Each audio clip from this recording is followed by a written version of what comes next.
Everyone, आप देख रहे हैं channel Amin info.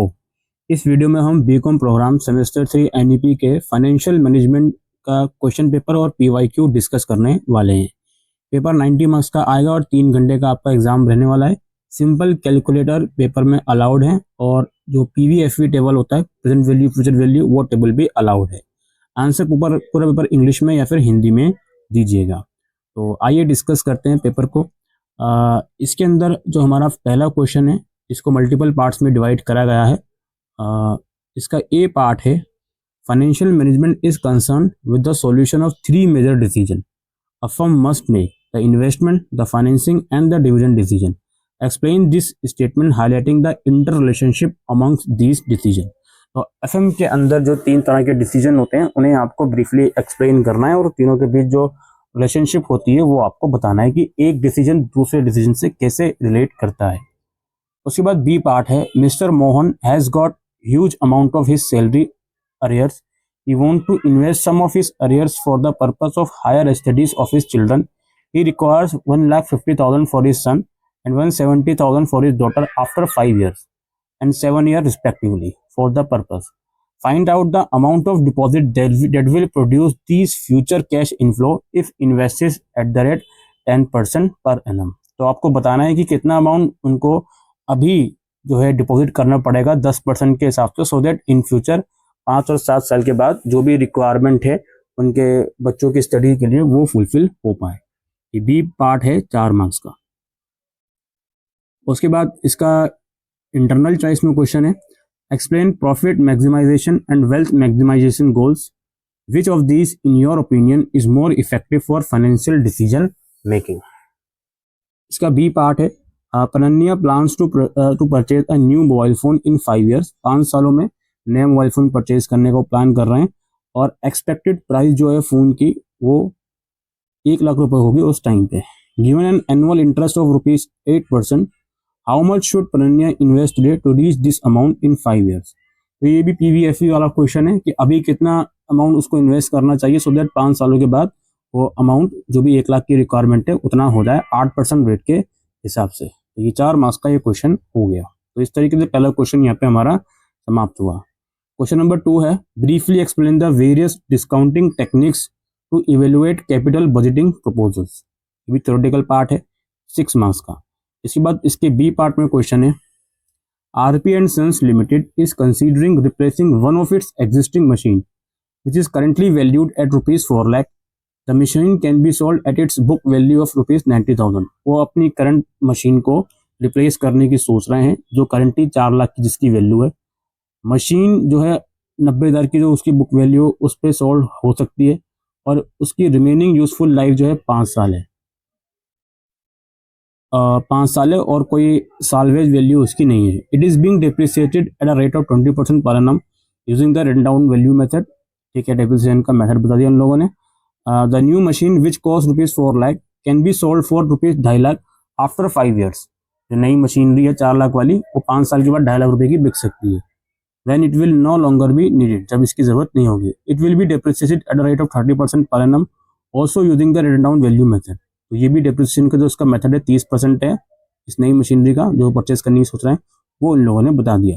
New machine is expected to result in annual saving of ₹1 lakh in manufacturing cost. जो नई मशीनरी है उससे हर साल 1 लाख रुपए की जो कॉस्ट होती है प्रोडक्शन में वो सेव होगी। Company operates in a 30% tax bracket, company का टैक्स ब्रैकेट 30% का है और रिक्वायर्ड रेट ऑफ रिटर्न 10% है। For this analysis tax on the gain और loss from the sale of the asset can be ignored, should the company replace the existing machine with the new one. इस सब analysis के बाद आप बताइए कि जो नई मशीनरी जो कंपनी रिप्लेस करने की सोच रही है क्या वो डिसीजन कंपनी का ठीक रहेगा या नहीं। ठीक है, ये 12 मार्क्स के ये वाला पार्ट है। तो ये क्वेश्चन नंबर 2 आपका 18 मार्क्स का हो गया। इसके इंटरनल चॉइस में क्वेश्चन है, इसका ए पार्ट है, when do NPV and IRR give coefficient ranking in capital budgeting, explain with examples. और इसका बी पार्ट है, a company requires an initial investment of ₹40,000, estimate net cash flow for the next 10 year R S follow. Initial investment 40,000 को company को चाहिए और अगले 10 सालों का कुछ कैश फ्लो इन लोगों ने बताया हुआ है। Using a discount rate of 10% per annum calculate the following. आपको पेबैक पीरियड निकालना है, नेट प्रेजेंट वैल्यू निकालनी है। ठीक है, ये 12 मार्क्स का ये क्वेश्चन हो गया बी पार्ट। उसके बाद क्वेश्चन नंबर 3 है। क्वेश्चन नंबर 3 का ए पार्ट है,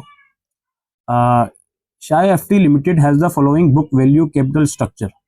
कुछ उनका बुक वैल्यू कैपिटल स्ट्रक्चर है जिसमें इक्विटी कैपिटल है 10 रुपए पर शेयर के हिसाब से, 12% प्रेफरेंस शेयर है, 10% डिबेंचर है, 11% टर्म लोन है। अब नेक्स्ट एक्सपेक्टेड डिविडेंड जो है शेयर पर वो है 3 per share and is expected to grow at the rate of 6%, जो कि 6% के हिसाब से ग्रो होने की उम्मीद रखता है। मार्केट प्राइस जो है शेयर की वो 30 रुपए है। डिबेंचर रिडीम होने हैं 6 साल के बाद और 80 रुपए पर डिबेंचर वो सेल होंगे।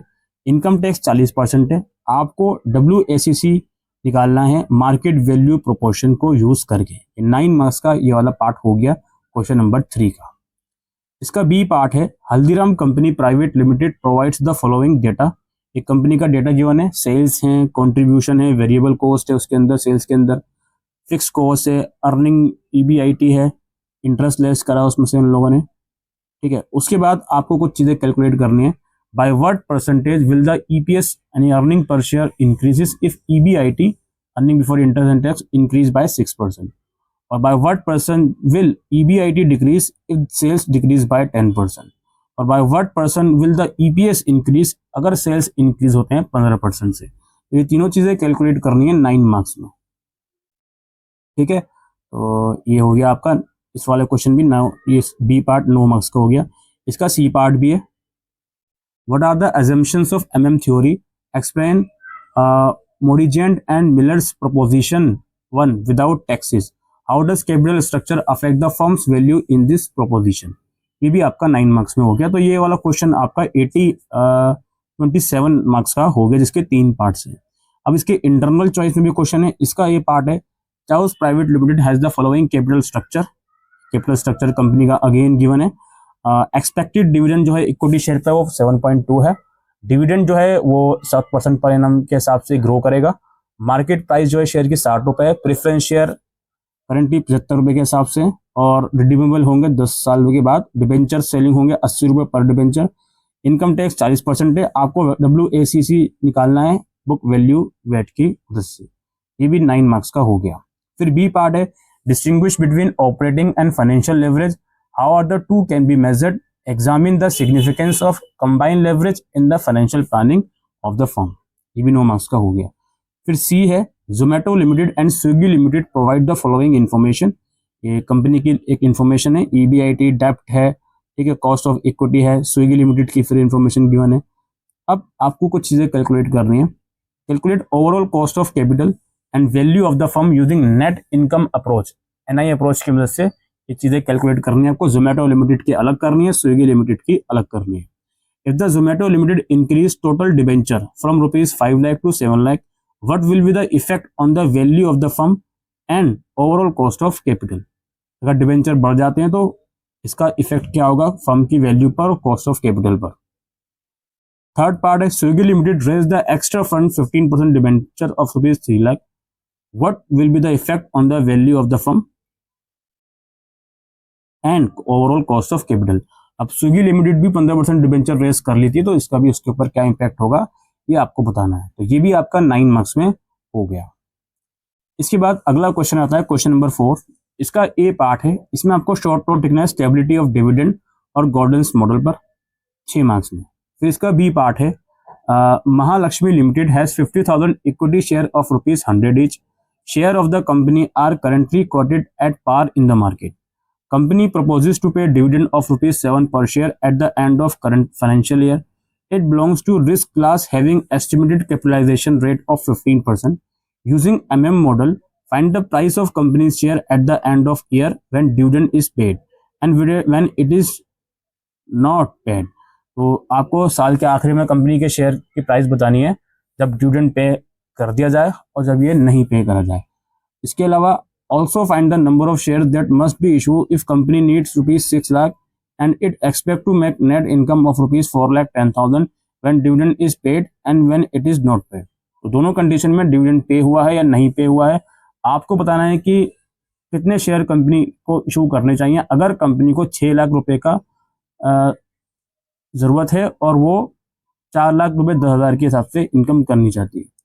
इसके बाद सी पार्ट है इसका, prove that the value of the firm is not affected by it's dividend decision of the firm using information given above about Mahalakshmi limited. एक ये चीज प्रूव करनी है आपको कि जो फर्म की वैल्यू है वो डिविडेंड डिसीजन से उससे कोई फर्क नहीं पड़ता।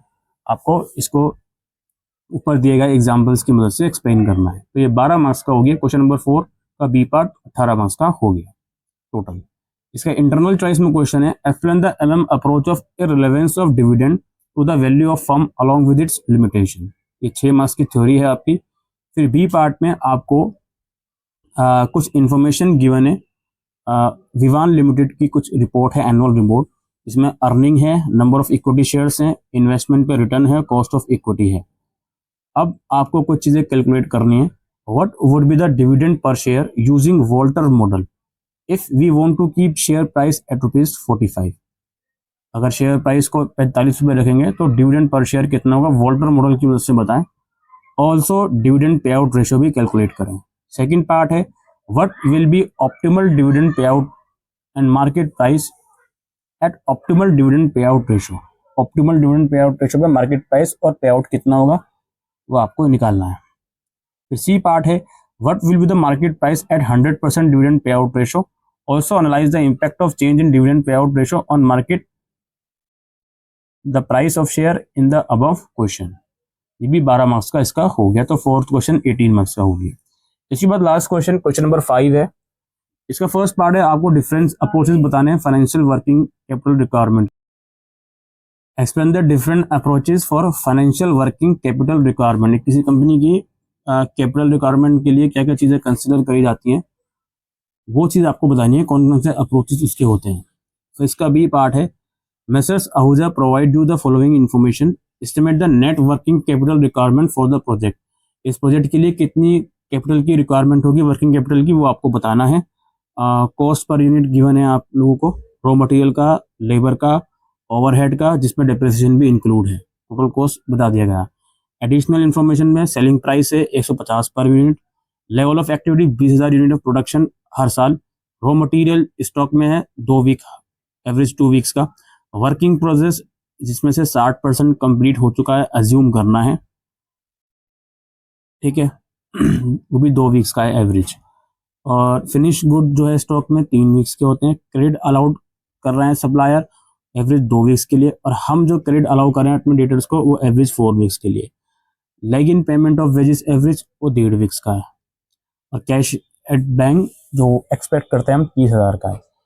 It may be assume that production was evenly carried out even throughout the year, 20% output was sold on cash basis at 10% to your computed estimate to allow for contingencies. तो ये 12 marks का इस question हो गया, जिसमें आपको net working capital का जो अमाउंट है वो कैलकुलेट करना है। तो इसके इंटरनल चॉइस में क्वेश्चन है, इसमें 4 पार्ट्स हैं, थ्योरी है पूरी है। What are the different cost associated with accounts receivable, explain the concept liquidity and profitability trade off in working capital management, what do you mean by credit policy, also mention the benefits associated with receivable, और explain the concept of operating cycle.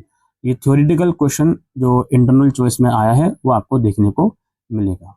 इस type का question आपको financial management B Com program semester 3 में देखने को मिल सकते हैं।